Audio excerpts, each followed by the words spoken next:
MinMin? I do believe that Chag has been learning loads of different characters, and I do believe MinMin is one of them. That is fair enough. I mean, and funny enough, I don't believe that Palu Inkling is typically favored for Palu's side, and Chag actually has Inkling experience himself because they actually used to be an extremely raw Inkling.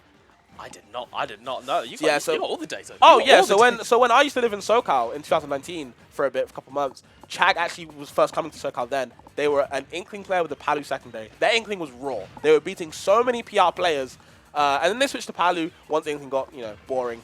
And now they've gone to MinMin for a bit, and it's not doing the best right now, but yeah, it's only started the game. I was gonna say you might just recall some of that 2019 experience. Oh, they did the classic Inkling. They did the classic Inkling.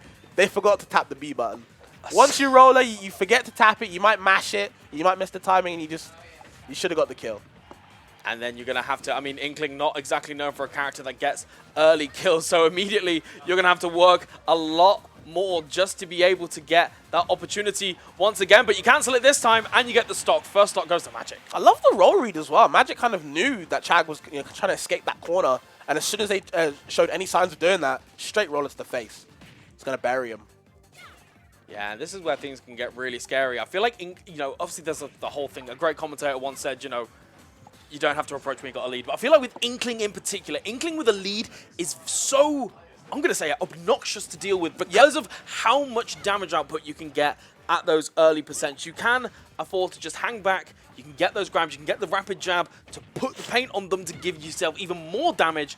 And it just gets really, it can just spiral so quickly. For me, it's more so, as well as the damage, it's so hard to hit this character. Their movement is extremely good. The dash dancing, the low profiling when they do dash, like the initial part, they go into the ground. So it can be really annoying. And Magic's doing a really good job of showcasing why his Inkling is so far in this bracket so far. Again, the roller. Yep, just raw roller from the Angel platform. You have to respect it. Oh, and another one to boot. Oh, no. Oh, my God. You can show. He is forcing Chag to break that controller.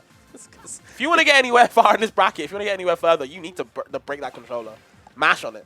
And I was going to say, it's one of those things where it's an interesting one because I feel like back in like the 2019 meta was I'm using roller and you've got to respect it. And then I feel like everybody learned how to deal with roller. And then I wonder if maybe Chag has sort of forgotten, like, he's on level 4, but level 5 is just the same as level 1. Yeah. Where it's like, okay, well, actually, if you're going for a lot of these rollers, I'm beginning to forget how to deal with this. And this is a hell of a lead for Magic Fabs. I feel like Inkling would do quite well into MinMin as well, just like being in their face, edge guarding pretty well, and kind of dodging under these arms maybe. And, Magic doing a good job of showing why. I might be right. I might be onto something. Yeah, we can see just Chag just going back to the left-hand side of the stage here. It does feel a little bit like, Chag can have that quite defensive style, but in the same vein, when you've got that lead, it's not really a style you can afford to have, particularly against Inkling and cheeky little footstool. Oh, and the down smash! I love that. Yeah, get him. That was fantastic. Such good stuff from Showcases the splits as well. She's flexible, but, Oh, I appreciate that attempt using the win box on the neutral B to try and get a little bit of a gimp going, but not quite managing to get it. But you're still stuck at the ledge against Inkling, a slight mistiming, and this is where things can get really scary. The potential of MinMin killing ridiculously early, but you know it, you love it. Those Inklings, they got it on deck. If you're still playing Inkling in the Good Lord's Year 2023, you know those confirms on the back of your hand. Oh, you have to. I feel like you have to. I just, do you know what? I don't want to go off on a tangent, but I just love the echoes just there. I don't know if he's supporting his French friend or if he's literally secretly saying, like, you know what? Please go Palu. Please go Palu. I just want to see something. I need some VODs. I need to learn. I need some VODs. Magic's been beating my ass the whole time. I just need some practice, please. And Chag saying, you know what? I got you. Yeah. MinMin. I don't know why. I do want to know why the MinMin is out. Like I said, I do think that Chag has been learning a lot of characters on the end because I think the top tier Palus are starting to say, like, Palu can't do it on her own. She's good, don't get me wrong. She's got a lot of options, but I feel like they're starting to feel like Palu doesn't have this, what people like to say, the X factor, right? They have like these options, these top tier options, this privilege, but they don't have this cheese factor, so to speak, to be a top tier. They call her honest, and I do put honest in quotes, in my opinion. I don't think she's honest, but in the community spread opinion, she is. So picking up other top tiers, such as MinMin, such as other characters, with that X factor again, can really help them. But Chag saying, you know what, no, I want to win with the tried and true, the Palu. Yeah, I was gonna say there's always that temptation sometimes when you're learning those characters. It's like, okay, well I'm gonna get it with the matchup, but also you're at a big EU major. This is the character that really put you on the map, and it's the character that you're realistically gonna have the most experience with. So you know what, full respect to it. I like the MinMin attempt game 1, but of course, maybe he did see Echo in the background and he was like, actually, you know what? You know what? Don't worry, Echo, I got you. I'll do it for you. I'll do it for you. Well, maybe, I was going to say, because it's a best of 5, maybe Chag thought, you know what, I can actually afford to go MinMin game 1. Yeah. And just see what I can do for the rest of the set with Palu. But still, Magic doing a good job the second game too, just taking the lead. And like I said, I do feel like Inkling does well into Palu. Yeah, I was going to say, the fact that, you know, that back air is, I mean, when we're talking about oppressive back airs, these two characters are sort of the best in the business of those back airs that you just straight up have to respect. If you can't get around the back airs, you're going to be really struggling in the matchup. And I feel like also the mobility of Inkling on the ground as well really, really helps in this matchup. And we're seeing it already, you know, despite the fact that we've got the switch to the main, like, Magic is doing an excellent, excellent job at keeping up the pressure that he was exerting in that game 1. Yep, DIing in on the down throw again. I don't know why everyone's doing that today. Don't know what's in the Spanish water, but it's not looking too healthy right now. But okay, the jab, no ink though. Please go and recharge. You will die. Chag smelling blood. Look how close they are. They're not letting them go. Kind of suffocate Magic. Doesn't matter though. Magic looking like Houdini getting out of there, trying to disappear. Needs to get the ink though. Maybe it's just the adrenaline from the roller coasters. Maybe it's because you're in a theme park. But the amount of times people are going for these sort of quote-unquote raw punishes that just aren't working. Like, there are so many people that are going for these, like, aggressive smash attacks or these aggressive reads, and the opponent's just not there for it. Apparently not, no. I don't know what it is, but certainly you gotta, you know, you've still got to lead. And oh, great get-up attack there. Good awareness. Just beating out that up smash is so tempting. That covers so many options. And again, Chag trying to get sneaky with that ledge trump, but Magic not quite giving it to him. But that up smash is going to work, covering the jump from ledge. Real good stuff. Yeah, I like the coverage from Chag to kind of say, you know what, you want to get off the ledge quickly. I know that. I'm going to put this up smash right here. Huge hitbox. You're going to fall into it. And look at the damage, man. The start-off damage. I feel like you just kind of have to accept that type of damage from Palu. When the stock first appears, you have to accept you're going to take like 60. Do you know what I mean? You just have to hold that. I feel like it's like a prerequisite damage for Palu. Yeah, I was gonna say I always quote a thing of like the Steve tax, but definitely Palutena. She's definitely raising those rates. Oh, all those other characters as well. Yeah, you get hit by that Nair at 0, you just have to hold that damage. There's no getting around it. No rapid jab from Magic. Just opts for the gentleman instead. Trying to keep it classy for Palu. She's a lady, of course, but you know she's not being too nice to you. Just wants to get anything started. Okay, raw dash attack from Magic. Yeah, just dashing underneath the auto reticle and managing to get another roller. That was something that we saw an awful lot right at the start of game 1. Yep. And then I feel like it toned down at the end of game 1 and at the start of this game. And it's one of those options where, again, if you're not, on paper, it's, not the best option in the world, but when you're not ready for it, you can just lose stock so early. And damned if you do, damned if you don't. That platform being covered by the explosive flame just sealed Magic's fate there. Yeah, that was actually a really good positioning for Chag as well. Keeps him in the game, keeps his game competitive as well. But, Magic kind of on the back foot now. Chag trying to extend this lead. Magic's been playing so well this second game, but just has to find a way to finish it.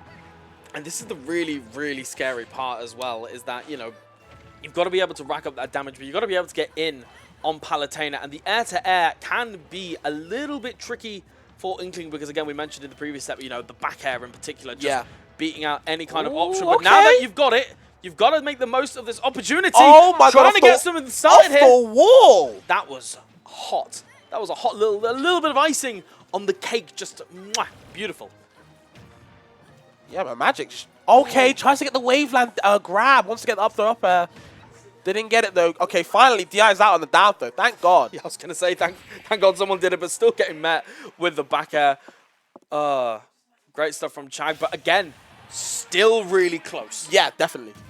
I was going to say that DI in on Magic's down throw that time to get the double nair into the back row stage nearly sealed the deal off the wall, trying to get the fair 2 to edge guard, but Chag managed to slip in back to the stage and actually gets the back air kill himself. So game kind of turning on its head. I do feel like Magic had that in the bag, though. There's kind of like a couple missed opportunities to seal that stock by, Inkling in general, right? And then, like I said, they got the waveland, just couldn't get the grab to get the up throw up kill. So just a couple things to kind of fine tune. but Magic's still playing well. No, I was going to say, definitely when he cooks, he cooks. When he's got that momentum and I feel like he's got a lot of really, really good ideas. Yeah. Like, you can tell that he knows his matchup really well. He's got these sort of really situational reads and coverage options that can really, really catch even, great opponents like Chag off guard. But it's when, oh my goodness, just getting it again. These rollers doing so well, but it's moments where Magic isn't quite there. It feels like he sort of begins to fumble a little bit and almost doesn't have faith in his own reads. No, I feel you. Love the empty hop jab. Okay, getting tricky with it. And just going for the aggressive forward air, just sailing over Palutena's head. I love that reflect just to get the option out of it so you don't even have to think about it anymore. And then just once again, this ledge trap. It feels like Chag, it was wild there because it felt like Chag had the advantage the entire time, even though it was Magic doing the ledge trapping. That's Palu on the ledge, man. She's got a lot of options to cover. Even poking with the toes, just trying to push Magic away. And now it's Chag's turn to keep this advantage up. Now it's his ledge pressure time. But okay, reversal with the fair. Has to tech. Forces it. Gets the gentleman again. No rapid jab. Doesn't want to put ink on him.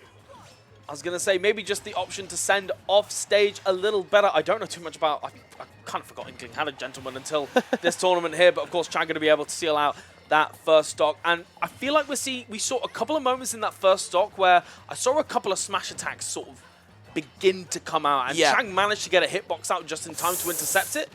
Again, I feel like this is where things are getting scary. Magic's beginning to get desperate. And it is in this situation in particular, against a character like Palutena, you cannot afford to get desperate. Yeah, I was going to say the greediness kind of showing. And it's a sin for a reason. You're going to get punished by Chag for doing all of that. Has to watch out. And again, these art smashes, they're just not coming out. I don't know if they're missing puts or not. But Chag is going to be real comfortable now. I feel like he's kind of sensing the tilt coming from Magic, not being able to find the stock. And it's really scary as well because Inkling has got that factor of, obviously up throw up air is a ridiculously good kill option, but unless you get a smash attack like that, once you're past that window of up throw up air, you are just sort of relying on smash attacks, rollers, and straight hits.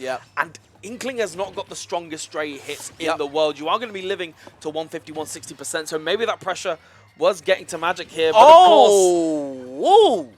Just raw. Just raw. Chag not a believer in Magic for sure, just showing it straight science. Only the down air, finding that angle, being able to spike him all the way to the ground. And we can see just the fear factor, Magic just electing to air dodge all the way back off stage, not even letting Chag get a hint of an extension on that advantage state. But of course, the ledge is still not a great situation, and maybe this is why when Chag is on stage, his conversions, his reads are ridiculous. Once again, finding a way away from that roller, and just these options. I feel like Magic, again, this desperation, I feel like it's still there. It just feels like the difference between Game 2 and Game 3 now are completely... the stark difference is crazy. Because when Magic was fighting these roll reads with roller, Chag would be stuck in shield or be rolling inwards. He's now starting to jump outwards. The difference there, the adaptation, it might be so simple to you guys, but the difference is Chag is understanding that, hey man, I know what you want. Not realizing it there, but just in general, just showing that, he can avoid these kill options that Magic seems to be kind of throwing out. And it's not working too well out for them. And Chag just waiting for a defensive option there. Again, I feel like Magic is beginning to feel the pressure of going quite even with this very, very notable player as well. It's all different when it's like, even players from like your own PR, but when it's like a worldwide, well-known name, I feel like for some players, that pressure can really, really get to them. Love how he goes for forward throw there to kind of like change up the DI and kind of mix up the options, keep the down throw fresh, of course not want us to stale it, but goes for the up smash there as well. So Magic getting caught by that a couple times now this set so far. Just kind of has to watch out how he gets at the ledge. I feel like that's been Chag's best friend though this set, is the ledge. I feel like Chag has been struggling to kind of operate in neutral, especially when he was the MinMin. But as these games are going on, as he's going with Palu now, the ledge just seems to be, my home. This is Mexico, right? This feels like where I can be comfortable. And he's keeping Magic there a lot. And Magic doesn't really seem to have the best options off ledge. I don't know how Inkling's options are really fare well into this matchup, but kind of have fair off ledge, and that's kind of it. I think also the roller nature... and splatter shot, but... Yeah. I feel like the nature of Palutena at the ledge as well is that you're not going to get like a single kill off one ledge interaction, right? It's one of those where you're putting them in repeat situations time and time and time again, and you can gather so much data from, because even if it takes 4, 5, 6 ledge interactions to be able to seal out that stock, Yeah. you're still getting all of that data for the future ones. And I feel like that's where that up smash really came into play, just knowing that Magic's probably not going to roll in this situation, and this up smash, it covers the rest of them. Yeah, for sure. But of course, you know, Magic has still got a lot of signs of life. And however, again, maybe those nerves are coming into play, but that's 2 potential bread and butter combos just missed. You know, the bread's out of date. It's looking a little bit stale, and I need Magic to kind of really tighten up the basics here, because if you're not landing the basics, you've got the nice reads. Again, we mentioned he's got nice ideas, but ideas are only hypothetical, and you've got to execute. That's bars. That's real. That's real rap, honestly. I don't feel like Magic's kind of stepping into this game at the moment. He said, like you said, missing up their up airs is a big sign that like maybe the nerves are showing, maybe it's cracking time. Has to work out. He can be more stable though. Has to build up from the foundation. You know, get the ground up. He's not down and out yet. It's the even game at the moment. It's even stocks. Just has to find a way to kill. And once again, Chag smelling that home cooking back at the ledge. Just, you know, he's comfortable. He's here. He's getting a little bit more data. Trying to go for that down air. And again, maybe trying to get that back throw off stage. But the thing is, the wild part is that even when Chag is like on the ledge and it's Magic's ledge trap, it still feels like Chag is really, really comfortable. There was a moment a little bit earlier on where he just, like, even these splat bombs, Chag is just so good at getting around them, but that roller straight from ledge just a little bit too late on the roll and just loses the first stock. And that's wild, because we've been talking about Chag a lot in this set, and we've been talking about how Magic may be sort of feeling the nerves, feeling the pressure, not hitting the confirms, and yet Magic is still in the lead right now. Yeah, I feel like that kill for the ledge really helped them. You know, I feel like they wanted, they kind of wanted to bait Chag with the grabs. They thought they were going to go for the roll grab, and instead gets the roll side B. And Magic seems to be running away with this game right now. I was going to say, the splat bomb, I feel like actually saved Chag there. The fact that it exploded and it combined those 2 angles to send him upwards instead of to the side like he wanted to. And there we go, the gentleman there noticing this time that the ink was gone. Yeah. No, you know, because it was a bit of a strange interaction in that game 1, but learning from his mistakes here, and this is where things can get really scary. Again, rolling into the roller. It's not going to end up well for you. It's going to get flattened. And now, Magic up 3 stocks to 1. We were completely wrong. Forget nerves. He's completely shaking them off. The Magic being put to the show right now. Yeah, and I was going to say, the only thing that are disappearing are Chag's stocks at the moment. Abracadabra, and you might be gone. 156% though. Chag saying, you know what, I've got a couple of tricks of my own, and just trying to bait in that neutral get up and the dash attack finally, but that was 170% that it took to just get the first stock on Inkling. Yep. Oh, so devastating, but of course, you know, Chag has been in these situations time and time again, has got another one there. It's damage time. It's damage time. Paints them up, it's ready. That multiplier going to come into effect right now, and look at the damage already. 83? Already at 100, you know, one roller, it's over. It's so scary. And this is where Inkling shines. Doesn't get the up throw up air, but gets the trap. And now you're at 140%. The 1 hit of down tilt. Just doing that, the 2 jabs to try and bait something out of shield. Trying to get the jump read there, but it didn't quite work out. And again, Chag, not quite there. I believe we are outside of that window. So you gotta keep going for it. Yeah, there we go. All done and dusted. You see the French going absolutely crazy. I think that's Ryokai going mental in the red jacket. I can see why. You know, this is their French boy doing it. Haven't heard too much of Magic before, so this could be a really, really good upset on the Palu as well. Not just the MinMin. The Palu is out, so this could be a really good win for Magic.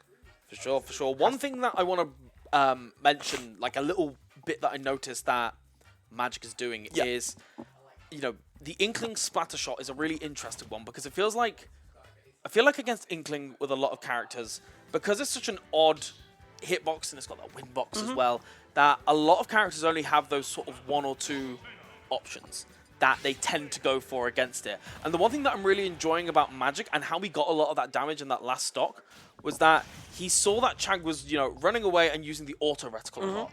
And then knowing that was going to happen, stopped the splatter shot as he dashed back, just dashed underneath the auto reticle and got a lot of damage for it. It's that adaptation that we're seeing where he's got this option that requires, you know, 1 or 2 like options that can beat it. Yeah. Picks up on which ones he's picking and then is getting damage instead. Again, it's those next level adaptations that we are going to see from Magic and just about avoiding that. But Chag is starting out strong in this game 5. There we go. The overlay finally catching up with the action. Just a real strong start for Chag here. You don't want to end up in losers this early. Yeah, it could be a long road for sure. Okay, gets the Nair reset. Doesn't get anything from it though. Just wants to apply some pressure and kind of move and move out. That's what Inkling does best as well. Hit and run. Just, again, another roller in neutral here. You can see these Oh times where Magic is either going for a lot of rollers or just completely keeping it in the back pocket. And I wonder whether we're going to see a sort of reluctance to use roller towards the end of this game, again, to try and mix up that pace. But certainly at the moment, Chag keeping Magic exactly where he wants him on that ledge and just catching the attempted retreat to the ledge with the up air. This is a strong lead, Fabs. Yeah, I feel like Chag has come off the gates really well. Oh man, you're just wasting all your ink. You're wasting all your ink. And waits for the roll as well. Magic kind of getting that little bit antsy to get any type of hands on Chag. And this has been the thing. I feel like any time that Magic has had a lead, he's performed so much better. And we've seen those moments, those hints of desperation, and it's going to be really scary. Magic right now has got to really keep his mental in check, but that's so hard when you're getting, you know, Palutena's early conversions. You take so much damage, and it turns a tiny lead into something much more terrifying to think about. Yeah, and this is where Chag can show why they're a top player, right? He can show, you know, just maintain that lead, keep up the pressure, and he's already overlapped him %. So this is on Magic to catch up and find the kill. And obviously with Inkling, this is literally their problem. This is the issue why a lot of top players, a lot of other players in general have just dropped this character, because the kill power can be lacking. Even then, gets the charge up smash off the roller, still doesn't kill. So Chag has another shot of life to kind of extend this lead. It's not looking the prettiest for Magic right now. I love that. I love that catch there. And again, we're seeing a couple of these moments where Magic has got the right ideas. Again, jumping over. We've seen Chag reflecting those splatter bombs a lot. And I feel like Magic is beginning to cotton onto it and then just jump over it. But again, didn't quite have the option. But the 2-frame with the back air of all things. And this is where, in my opinion, this is where Inkling's strength now comes up. Because catching up, in my opinion, doesn't really matter that much. Inkling's damage output is one of the best in the game. Especially with the Inkling, the Ink modifier, right? You know, the hit multiplier. So this is their chance to kind of come back in the game. Maybe get like 70% and maybe start on the next stop. But so long Magic to get these hits in. Yeah. So you see the splash shot coming out way more. Yeah, we can just see it. And then Magic also knowing that at that point, he was a little bit too late on the draw to be able to punish the auto reticle, so instead just elects to dash back and see what Chag does next. But we're getting to this point where Nair's going to start killing, and that's when things get really scary, and we can see Chag trying to catch the recovery of Inkling. Thankfully, Magic being one step ahead, just recovering outside of its range. Yep. But the dash attack, again, another such oppressive option that Palutena can use, and really it's not been something we've seen too often from Chag unless it's been at kill %. But hang on, Magic, what have you got for us? Yeah, reads the air dodge. Chag getting maybe a little bit scared and didn't really know what to do in that position, and Magic was benefiting off it from that. But you know, regardless, Chag kind of just running away with it now. These nairs coming out in full succession. Yeah, and that's the thing. Now you're at this 60% mark.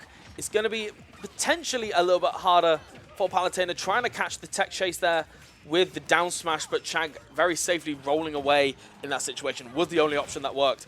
But again, we're just seeing Magic just going for that roller instead. Again, I'm really not too sure. Magic sort of really hedging his bets on these one options that are going to find the kills. And I feel like Chag at this % is really aware that realistically it's only going to be roller and up throw, up air. And that's why we are seeing this board the platforms gameplay. I'm going to level with you. Now they have no inks. Chag going to run in. It's now their turn. Finds the up throw up air though, doesn't kill. Yeah, just the slightly bigger blast zones of Battlefield. A really good counter pick here from Chag. First splatter bomb, sorry, I feel like is hitting there, and the up air finally does it. Yeah, that felt, it just felt like Chag's game. I feel like whoever started off that the last game so well in the first stock was kind of run away with it, and it was Chag, fortunately, on his side. It just felt like Magic was always trying to catch up in the later game, especially for the other 4 games. He played it so well. Yes. But maybe it was fear, maybe it was nerves. We don't know. We can only speculate. But regardless, hats off to Chag for kind of ending that momentum, is killing it all in Game 5.